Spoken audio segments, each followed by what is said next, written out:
160 million new pounds are created out of thin debt air. Ironically, however, the more debt one has does not necessarily mean you have more money. No, no, no. Debt is only money and power for the private banks. For throughout history, empires ruled by seigniorage on the money they create. Today we have an empire of debt, and it is the accounting shenanigans that is the new seigniorage. For it is through accounting shenanigans that debt is called an asset for the bank and a liability to the human schmuck, peasant, serf, scum. So indeed, it's no wonder we have an empire of debt in which you're always in debt and they're always rolling in the money. And this empire of debt rules with a financial paper fist. Stacy. Max, well, we'll look at some of this paper fist punching in the face of austerity. And the first headline is from Spain. Spain austerity, huge Madrid protest turns violent. Demonstrators are protesting over issues including unemployment and poverty and official corruption. They want the government not to pay its international debts and do more to improve health and education. This is one of the arguments that as soon as the Bank of England announced that it's not they who create the money, but the banks who create the money, well, then they said, well, why do we have austerity? Because it's all just fabricated debt anyway. Well, I think this is really a conundrum on the side of the policymakers and the politicians who are trying to explain why the population should endure austerity at the same time they admit that the money that they create is simply loaned into existence. It has no collateral. It has no basis for existence. In other words, when people go to the bank to borrow money for a mortgage, it's not like the bank goes into the vault and lends them money. No, because the vault is empty. They simply write 160,000 pounds on a piece of paper, they give it to you, and charge you interest, and the second you start to use it to buy a house, buy furniture, buy a coffee maker, it enters the economy as quote-unquote money. But every single time you use that debt, it incurs more debt, and it incurs more debt on top of more debt, and that's the seigniorage from the bank on you, because they get to create this all day long, and you suck it up like a pig at the trough. Exactly, but you know, and these protests were just a few days ago over in Spain, and they're ongoing, but they're not covered by the mainstream media. And I do want to say that also, when you pay back your debt, that destroys money. Therefore. So that's why there's a continual push of more debt onto the population, and it creates a situation of dire crises and austerity. And the reason the march was called the March of Dignity, and they said this because they say that the government of Mariano Rajoy is stripping Spaniards of just that, no dignity. Well, you bring up a good point. When the money is paid back, it's destroyed effectively. So if you look at these banks in the UK, like HSBC, Lloyds, Barclays, Royal Bank of Scotland, they have more debts on their books than they could ever possibly pay back in 100 years.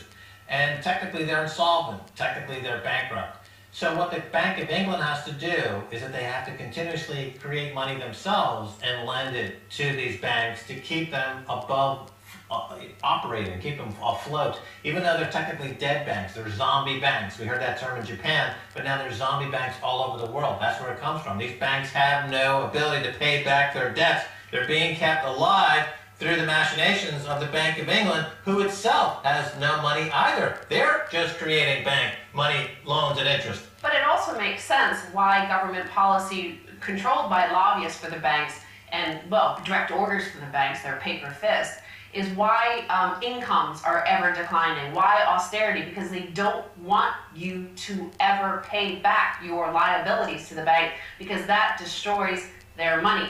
They become less wealthy if you pay back your loans to them. Well, it's a definition of a Ponzi scheme. That's what a Ponzi scheme is all about. In other words, the loans can't possibly be paid back, so the solution is to double, triple, quadruple the amount of loans in the system to get the fees on those loans, even though they can't be paid back, because the government will always step in and pay the bad debts of the banks. And then the government simply puts all that bad debt onto the national debt. That's why in the UK, the national debt is at 1.2, 1.5 trillion pounds and going to 2 trillion pounds, because there's absolutely no way to pay off that debt. Even if tax rates went to 100%, the UK economy still would not be alive long enough to pay off the debt. So they're in a downward deflationary spiral that can only end in one way. Real estate bubble collapsing, deflationary nightmare into the abyss of a forgotten century, and gold going to 10,000 pounds an ounce. Now, speaking of no dignity, and them wanting your income to ever decline, here's a remarkable headline from the UK this week. It looked more like an X Factor audition. 1,500 people queue for 3 hours in bid to land Aldi job. Now, Aldi job is kind of like Walmart or Target shop for the UK. It's down market, sort of low end, supermarket chain. And 1,500 job seekers queued for 3 hours or more in a desperate attempt to nab one of just 40 positions at supermarket giants Aldi. And why doesn't the mainstream media cover this? Because there's no need for a worker in the UK economy, because there's no need for that tax revenue from the worker in the UK economy, because the tax revenues are minuscule compared to the money needed to keep the bank solvent by money printing and quantitative easing. The workers are not needed in this economy. That's why they're being abandoned. That's why they should wake up to the fact that the government has marked workers in this economy for death.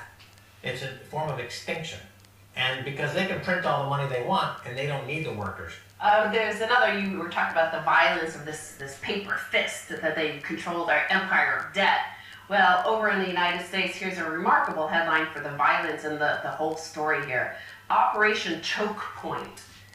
The stop and frisk tactic of the financial industry. So there's a persistent problem in the U.S. financial industry. Bad money flows through its veins like poison. Money launderers, fraudsters, con artists, drug traffickers all rely on the easy electronic movement of the American dollar. Regulators have tried to stop it in various ways by forcing banks to, quote, financially strip search every transaction by tracking dollars and euros and yen and rubles until the trail leads them to criminals. Because of this, they're financially strip searching every single transaction. The transactions industry in America is $500 billion a year in just transaction fees in order to financially strip search every transaction. Now they have a new thing called the financial choke point, and I'll go into that in a moment.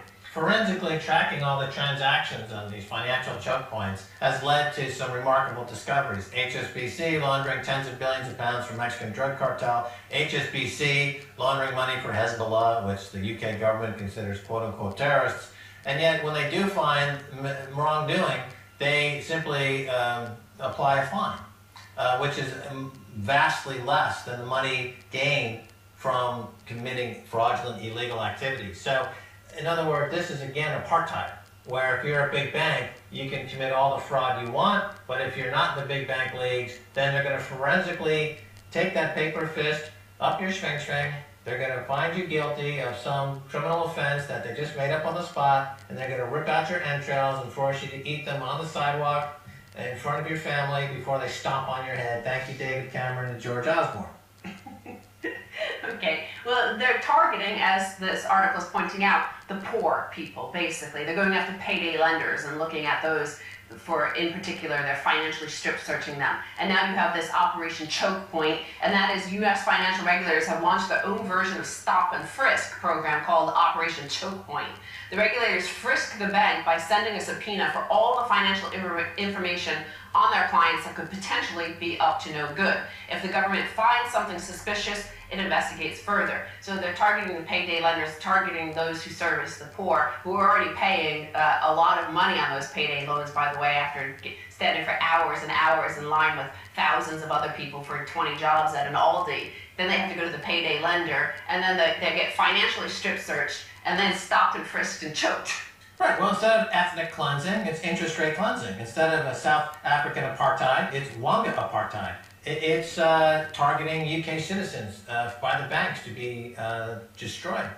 And this is why cryptocurrencies are so remarkably popular right now, because it's war between cryptocurrencies. That's why Bitcoin's worth billions of dollars. That's why Maxcoin is one of the most liquid cryptocurrencies in the world. It's always in the top 3 or 4 most liquid currencies in the world. Is Maxcoin, which is every 30 seconds is rewards are paid out. And it's going to 20, 30, $50 million valuations or higher. Well, we're going to go into cryptocurrencies in this final headline, but I want to make sure that you understand that there's $500 billion in fees charged on just transactions and money transfers, $500 billion. And a lot of that is to do with the sort of stop and frisk policies to stop. The UN says that the drugs trade is $326 billion a year. So they're paying almost twice as much to just look for any possible transactions in there, missing most of it, of course.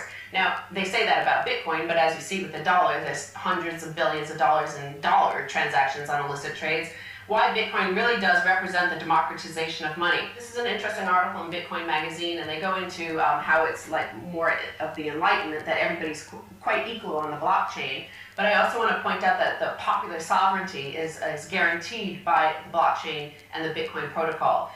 It stands beyond the slightest glimmer of a doubt that private banks do not manage the money supply by our consent at all. And yes, they do manage a tremendous amount of our money supply, much more than most people realize.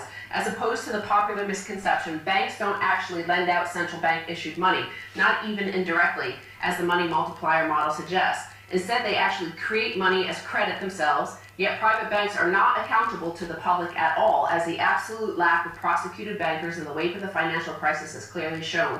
To put it bluntly, our current monetary system makes an absolute mockery out of popular sovereignty. To pick that apart a little bit, so this money multiplier effect gets back to fractional reserve banking, that one bank loans out part of its deposits, which end up in different banks, who then loan it out again, part of that keeping some as a deposit.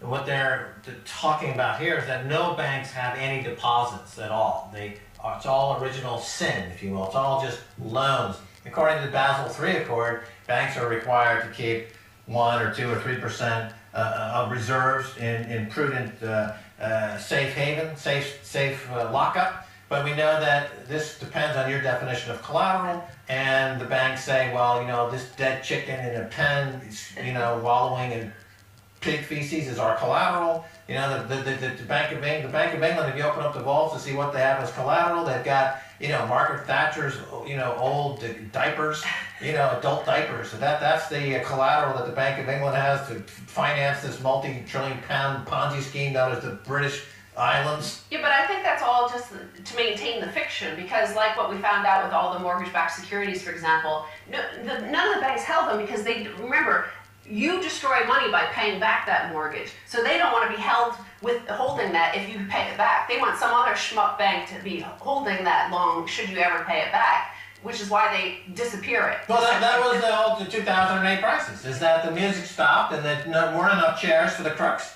And so the government had to come in, Hank Paulson had to come in, he had to get down on his hands and knees and beg, Goldman Sachs for more loans. And of course they got them from Mexican drug cartels.